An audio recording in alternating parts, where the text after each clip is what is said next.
Welcome to one of my apiaries in a pine savanna.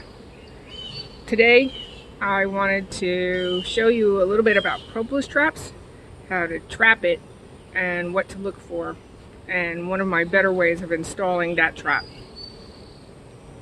So get your gear and let's go.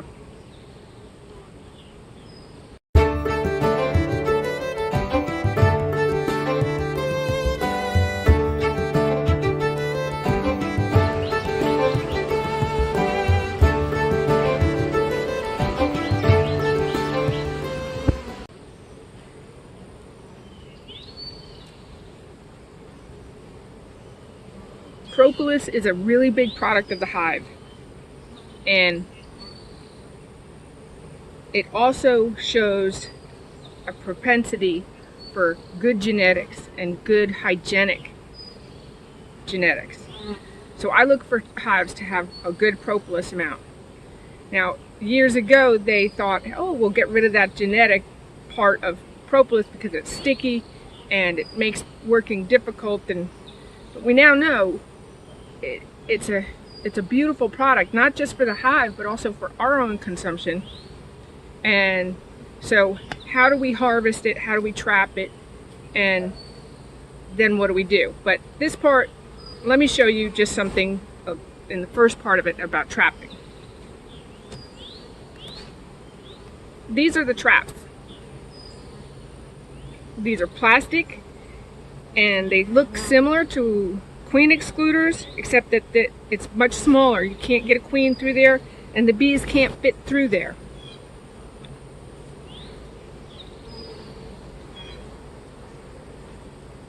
This is a trap that you put on the top of the hive,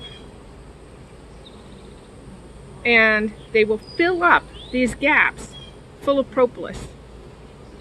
Now, propolis is gathered an awful lot of times in the fall, so sometimes if you put it on in the fall, you'll get your best trapping. I put it on at all times of the year because I have really good propolis builders. So this is one of the things that if you have this, instead of scraping, you can scrape your frames and you can scrape, the top of your boxes and still get propolis.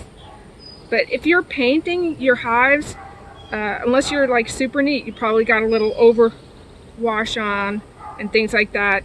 This is specifically for just your propolis, and it's really nice how they really do just fill it in.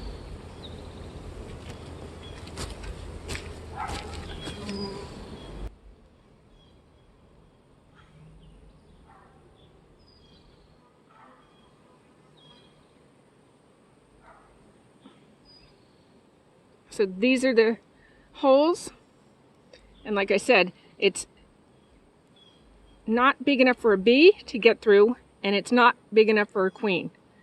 And the edges also have ridges. This particular trap, I don't know if they're all the same, this is the one I chose. It has these feet. So it stands up on your frame, and they'll build this out. This part. You'll fill those parts in. And once you have a certain amount in, hopefully they fill the whole thing or half, you bring it home and stick it in the freezer to where it'll crack off easier. It is by no means an easy trap to get all the propolis out of, but it's definitely easier than scraping all those frames, and you get no wood chips, you get no real debris, and you can put it in your freezer. You're not bringing home your frames, it's still sticky. So it's one of the 6 of one, half dozen of the other. I chose this and it seems to work out really well for me. So I'll show you how I put it on.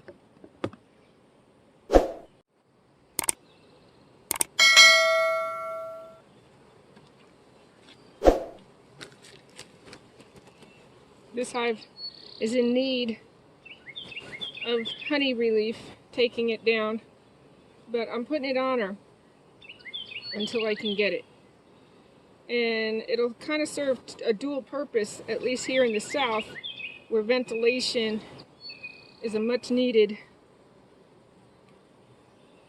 tool. So she's basically a full hive. She's got all honey up top. When I pulled that foil off, that's to keep the heat out.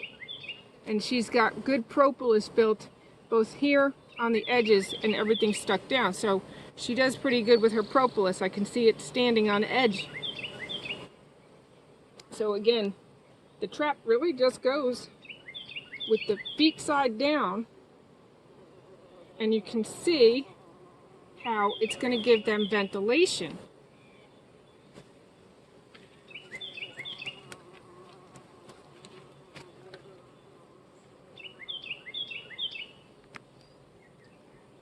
That there is their ventilation.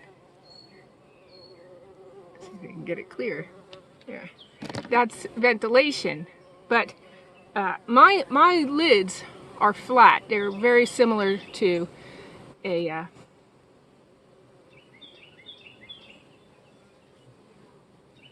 can't remember the name of the lid, but anyway, for travel. So a pollination lid, you know, for traveling. Commercial lids are flat. They don't have any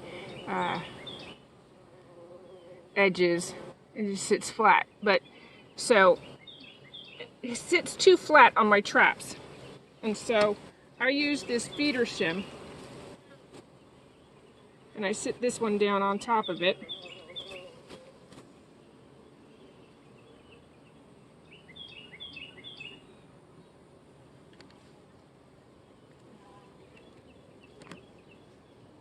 And you can see it just sits down. And so now we have this ventilation, but because it's so much ventilation, they don't like it, and they'll start to fill up these little holes with propolis. And depending on your hive is how quickly they'll do it. They tend to do it quicker when they're starting to prepare for winter. Right now, I'm past the main flow, waiting on goldenrod. And in this instance, yes, I still put on my foil because I don't like the heat on them. Migratory lid, that's what it's called. My memory will fail. So, this is her flat lid. And if I was to put that on there, they wouldn't have any room to pack that with propolis, at least not the amount that would make it worth my time to scrape it off. So that's one down, and I can do another. And my plan is this year I have probably 5 different yards, is to put a couple of traps in each yard. Propolis is a mixture of plant saps and tree saps. So I've got a lot of pine in this yard, I've got magnolia, and in my different yards I have different trees. Down south of here I have more of the maples, willows.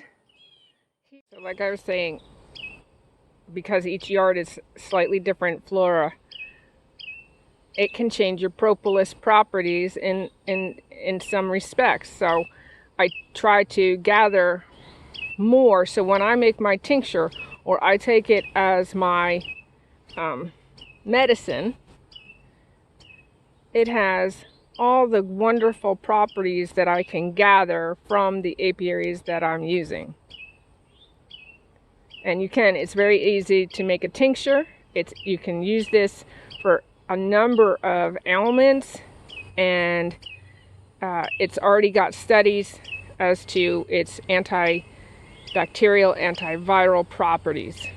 So, you know, in these strange times that we're in, natural medicine may be our only relief. So I'll show you one more. And you can probably go ahead and do this on a small hive if they got the population. I wouldn't do it in too cold of an area. You know, it takes a certain amount of bees to fill that trap up, and until you got that hive to a nice population, don't put them to work other than in your honey and brood rearing. But this is part of their job too. So this next one is in 3 mediums, and I'll see what she's got.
This one has slowed down. I don't think she's worth putting my trap on her. She's got some good propolis here, but you know, decisions, I only have so many traps and I want them to be filled up. I don't want them sitting on somebody that's not good. Not good for propolis. I don't use smoke. This is my spray bottle, a little sugar water with essential oil.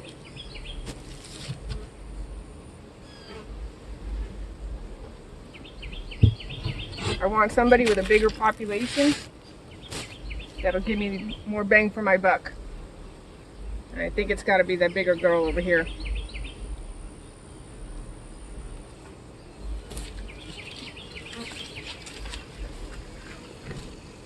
Thanks.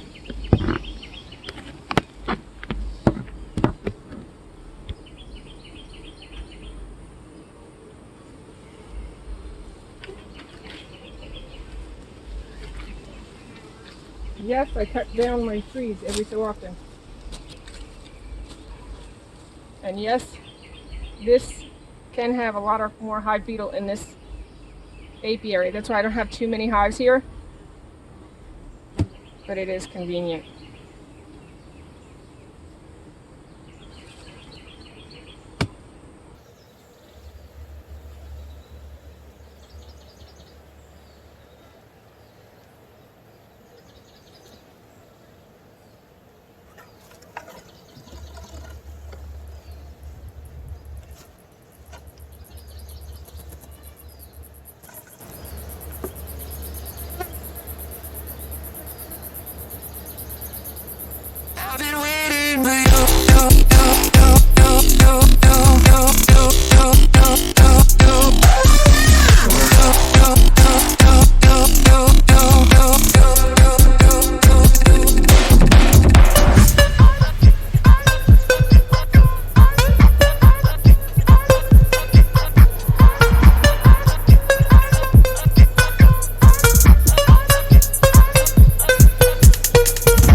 In this hive, I have one of my, ooh, she's cool. I have one of my propolis traps, and it's been on for a little while, most of the season. And yeah. So this is a propolis trap being filled. And as you can see, that's pretty cool stuff. At this point it's still sticky, but that's a nicely filled trap. It doesn't harm them to leave it up there. I check it once in a while just in case for hive beetle, wax moth. And it's a really nice trap. And this will come off and go into my freezer. And once it's frozen, just like the old ice cube trays or the ice cube trays, you can kind of crack it, and then it's not as easy as all that, but it'll break off into a bag. I keep it in a garbage bag, break it off, then scoop it out, and then I take a little knife and break it off more. And then I put back the clean trap like you see. And these girls think they're smart, they're coming in. I won't close it up on them, but they will reuse. Bees reuse propolis. Bees will reuse honey. They'll regather pollen, but wax is not the same, so don't leave out wax for them because they don't.